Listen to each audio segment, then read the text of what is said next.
The conventional wisdom is that Republicans will have a narrow Senate majority on election day as Donald Trump narrowly ekes out an electoral college victory.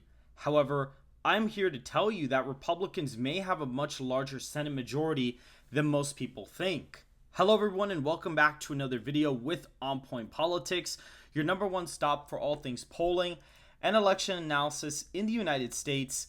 And today we're going to be looking at my latest Senate projection and seeing where the race kind of stands right now.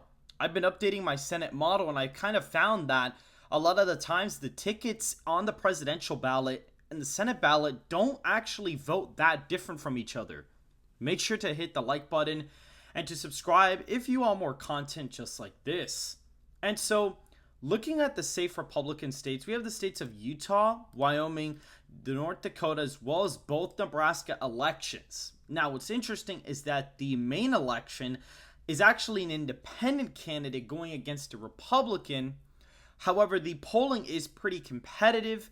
The way the model works is that the presidential coattails actually really affect the state margin quite a bit. And so right now, Donald Trump is winning the state by 26 points. It seems like Senator Fisher is going to underperform Donald Trump by about 5 points in the state of Nebraska. It will not be a competitive race, in my opinion. Further analysis will be done and a change will be made if necessary. In the state of Missouri, that is also going to be an 18-point victory for Senator Josh Hawley, as well as the state of Tennessee being a pretty easy win. It's actually about a 29-point victory in this matchup, which is pretty cool. The Republican only underruns Trump by a few points as well. In the state of Indiana, we'll also be able to find a 21-point victory for Donald Trump in the state, or at least the Senate candidate, Tim Banks, will more than likely win by that amount. Currently, Donald Trump is winning the state by 25 points. In West Virginia, this used to be a competitive seat earlier on, but is now a safe Republican seat. Number one, due to it being a presidential year, ticket splitting would have really affected this race to the point where Manchin would have basically been DOA in West Virginia. And on top of that, you're also going to have a big problem in West Virginia now. And Manchin is essentially dropped out of the race. It's a new Democrat, and the governor, Jim Justice, is now running as the Senate candidate. So that's basically safe Republican. Now, another seat that we can add is Mississippi. That state's going to be a pretty easy win for Republicans at the Senate level, a 25-point win. As of right now, the Republican will only underrun Donald Trump by a point in this latest forecast. Now, the latest shocking forecast is Montana, because there is a Senate race here that Jon Tester is currently in. And if we look at the last, two elections, if we look at example 2018, guys, Tester won by 4 points in a blue wave year.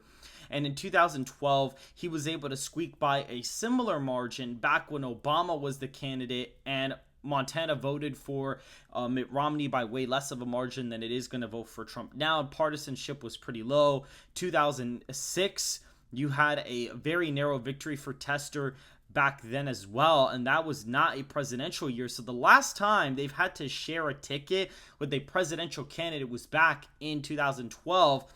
In the past two presidential cycles, ticket splitting in Senate and presidential races has gone down significantly. Donald Trump, in fact, every single state he's carried, the Senate race actually goes with him, except what happened in Maine where Susan Collins was able to win. There is a pretty large independent electorate there that preferred her overwhelmingly over Joe Biden. So that is something that was factored in previous results for that election also would have been factored in. I mean, she tends to outperform quite a bit. So I would have probably still been able to get that margin right, even though the polling would have had her losing. So that would have been pretty cool. And I'll probably create 2020 and 2012 models and 2016 models for the Senate just to be able to backtest this, because it'll be pretty interesting to be able to do that. I'll probably do one for 2020 actually, using my 2020 model and seeing how close I can actually get in some of these states. It would actually be kind of cool to see how close I'd be able to get in the Senate map as well. But right now, the presidential prediction I have has Trump winning a pretty decent victory compared to the mainstream media. And so he's going to be able to carry some of these Senate candidates over by a couple of points or so, depending on the state now.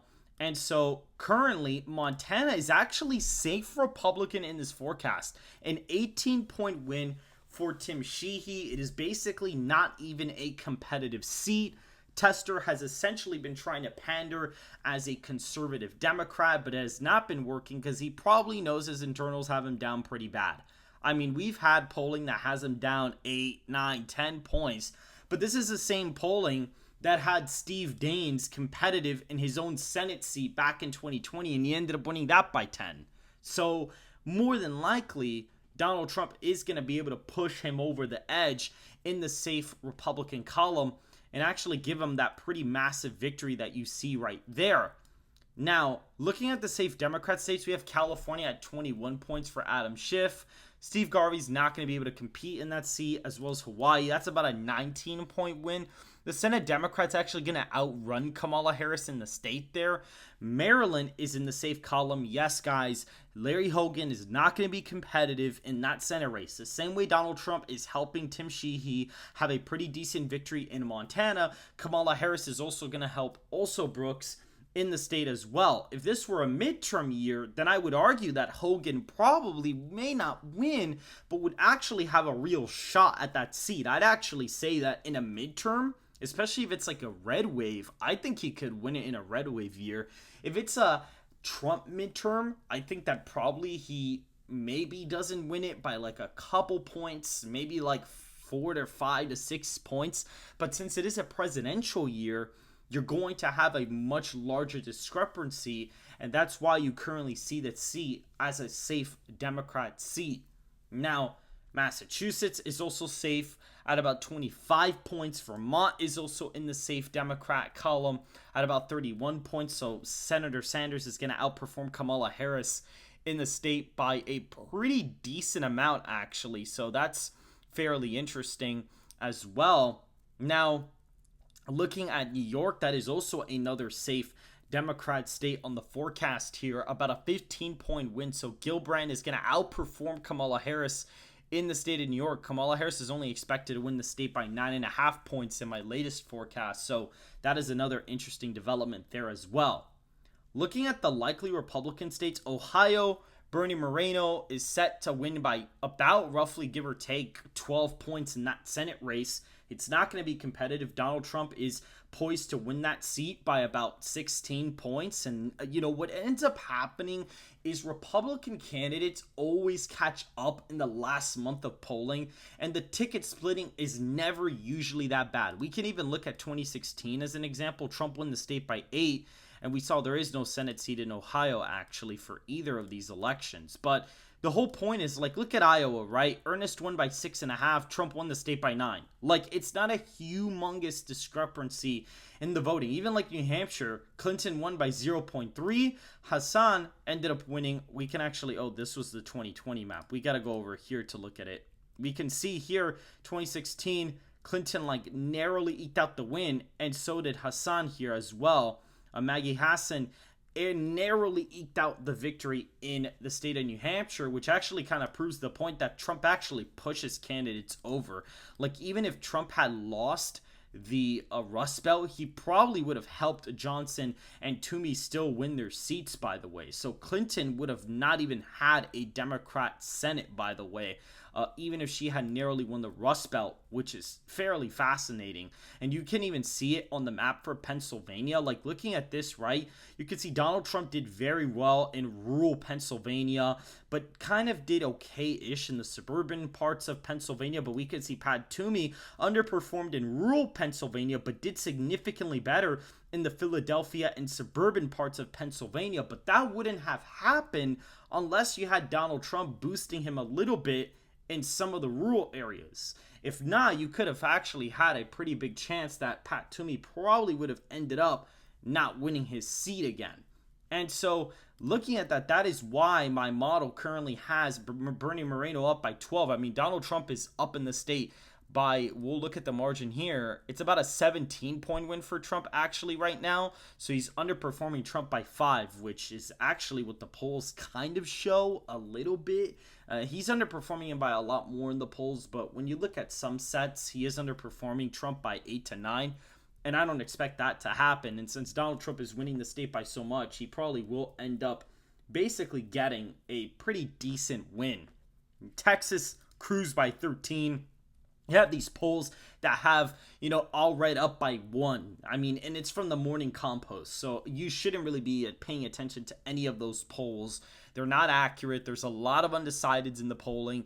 They heavily oversample Democrats in the sample. And Senate polling tends to be even worse than the presidential polling now, especially the fact that they don't account for Donald Trump being on the ballot. Now, if this was a midterm year, I'd say that Republicans should be very worried for the Senate. I'd even say that the Florida seat and the Texas seat would actually be competitive in a midterm. I would actually say that because you'd have a lot of non-college voters potentially not turning out like 2022, which would be a really big problem. Florida, about a 9-point win for Rick Scott there. This would be his first really big win in the Senate. Trump's projected to win the state by 11, so he's not underperforming Trump by that much. And Governor DeSantis didn't outrun Marco Rubio by a lot either. And so that's kind of where we're at now in terms of those likely states. Funny enough, Kari Lake is actually up by 5 in Arizona in the forecast, which a lot of people will probably lose their minds over in the comment section. But as of right now, Donald Trump is currently, as of right now, he's winning the state by 7 points in my forecast, so she's up 5 in the model. And we can even go back and test this out. I mean, McCain outperformed Trump in the state of Arizona by a lot, and that was McCain. But even for example, we look here, the Senate Democrat actually outperformed Joe Biden, meaning the Senate seat's probably going to be more blue than the presidential level. And you see about a 2-point discrepancy here, and you kind of see the same thing right now in Kari Lake's seat. She also did way better in this GOP primary than the last one, and actually did better with some non-college voters in the Senate race than even Donald Trump did. So when Trump kind of boosted her with his own support in Maricopa and stuff like that, it's really going to help her out in a place like Arizona. Looking at Nevada, this one's interesting. It's about a 2-point victory. The Republican is polling very poorly here, and it's more than likely due to his unfortunate accident and his appearance. A lot of people have kind of been insinuating that that is the case. He's also somewhat underfunded in that Senate seat. It is a pretty strong incumbent, but Donald Trump is up in the state of Nevada by a pretty decent amount. I believe he's up by almost 5 points, so he's not underrunning Donald Trump by that much. Even if we look over here, for example, we saw that Masto and Clinton basically ran with each other in the last 2016 election, so it's not like ticket splitting in Nevada in a presidential year is super duper heavy like that. And actually the Senate seats tend to be more Republican DNA wise, so that's pretty interesting. Even if we go back to 2018 seats, so Rosen's seat, if we actually go back to 2012, this actually used to be a Republican seat. Looking back at 2006, this used to be a super Republican seat. Even in a blue wave year, the Republican won pretty easily. So the seat has Republican DNA, and with Donald Trump winning the state by quite a bit, it's possible that he does actually pull Sam Brown over the top with him in this forecast. Now, looking at Washington, that's about a 12-point win for the Senate Democrat. They are a pretty big underperformer. It's Cantwell. They tend to underperform quite a bit from what they should even be winning by. You also have a state like New Mexico. It's only a 6-point victory for the Senate. I mean, they're running a pretty strong Republican candidate there, so I'm not surprised. But currently, right now, it does seem like the model currently has the Democrat doing somewhat decent in the popular vote right now, actually, in terms of the state popular vote. So that's kind of where we're at with that right now, give or take. It's about a 5-6-point win for the Senate candidate in this video, as well as Minnesota and Maine at large. Maine at large is about a 6-7-point win for Angus King. The state's about tied on the presidential level, and there's been reports that that's the case, and so that's why the state is only a 6-point win for Angus King, despite him being up 30 in the polls. Now, will he probably outperform this forecast? It's definitely possible that she does. He does. I wouldn't be surprised at all if that's the case. Minnesota, Amy Klobuchar always does very well. The last time she had to share a presidential ballot was 2012, but Donald Trump is practically tied in the state with Kamala Harris, which internals also are showing that in the state of Minnesota. And so that is the problem for Kamala Harris. And on top of that, the Senate candidate tends to be dragged along with the coattails, and so Donald Trump's going to be able to help out that Republican candidate, but Amy Klobuchar is just too strong of a candidate in Minnesota to not hold on. Rhode Island, Delaware, Connecticut are all likely seats, including New Jersey. In New Jersey, they've kind of been tainted pretty badly, actually. Funny enough, in that seat, they're actually running alongside the presidential ticket. I think the Democrat outperforms Harris by like half a point. She's up by 7.5 in my forecast, and the Senate Democrats up like 8. So that's pretty cool. At least, I mean, that's pretty cool. So that's kind of where they're at. They're kind of basically running in line with each other. And in Virginia, it's actually only a 4-point win for Tim Kaine right now. I mean, Hung Kao is polling somewhat decent. I mean, he's behind, but Donald Trump is only down in the state by 1.9%. And so he's kind of helping Hung Kao with the coattails right now. And so it is actually more competitive because the Minnesota and Maine and New Mexico polling are actually worse for the Democrat or for the Republican candidate than the polling is in Virginia. And Virginia is a somewhat closer state. And so that's why you kind of have it actually going lean. And Hung Kao is a pretty good Republican recruit. So I wouldn't be surprised to see him outperform the senator out of Minnesota or even Maine at large. I wouldn't be surprised to see that actually happen. Now, looking at the final Rust Belt polls, or at least the forecast, Hovde is projected to win by 4 points in the latest forecast. He's up 4, which sounds unfathomable, but right now he is down by about 4 in the polls, and Trump is up by about 7.7% in Wisconsin. Now, is that an overestimation of Trump? Probably, but even if I were to underestimate Trump by 3 points in the state, Hovde's still up by 1, so it's going to be kind of difficult for Tammy Baldwin to actually win that seat, unlike what most conventional wisdom will actually tell you about the Senate seat. Michigan, Rogers is expected to win by roughly 2 points in the forecast, and Alice Intel actually had a 6-point lead for Rogers in Michigan. So it's not like out of the realm of statistical possibility. I mean, it's really not. And again, guys, the Senate candidates always catch up at the end by multiple points. A bunch of the undecideds are always a bunch of Republicans not sure who they're going to vote for. And so that's kind of what we're looking at right now in terms of Michigan. Mike Rogers is expected to win there. And when we look at Pennsylvania, McCormick is set to beat Bob Casey by about 3 because Donald Trump is currently up in the state of Pennsylvania by 6.7% in my forecast, which may in fact be a slight overestimation. It probably is overestimating Donald Trump in Pennsylvania. But again, even if I were to reduce the margin to about a 3-point win in Pennsylvania, it's still going to McCormick. So again, I mean, Donald Trump would essentially have to win the state by under 3 in order to not pull McCormick over. But based on my margins, as of right now at the presidential level, it does affect the Senate because coattails are very, very crucial in a presidential year. And ticket splitting recently hasn't really affected the race. I will be going back to the 2020 map and kind of doing a model there to see what I need to do to get it close and kind of replicate that for the 2024 model. And I'll give you guys a new updated prediction once that's done. But guys, this is it. Donald Trump essentially helps the Republicans get 57 seats to 43 seats in the Senate as of right now. What's very interesting, again, this continues the streak of Donald Trump carrying all of the states that he wins at the Senate level. However, the Minnesota seat and the Maine seat do kind of break that trend there, because in my forecast, he's actually winning Minnesota and Maine by like the skin of his absolute teeth. So those are the only 2 states where that kind of breaks, and that may even insinuate that I probably am overestimating Trump in Minnesota and Maine, and in New Hampshire. It's definitely possible that I am, and so that may actually kind of influence my next forecast. But guys, this is essentially it for the Senate, and it is my official forecast. So make sure to go ahead and to hit the like button. Make sure to go ahead and subscribe if you want more content just like this. and I will see you guys in the next video.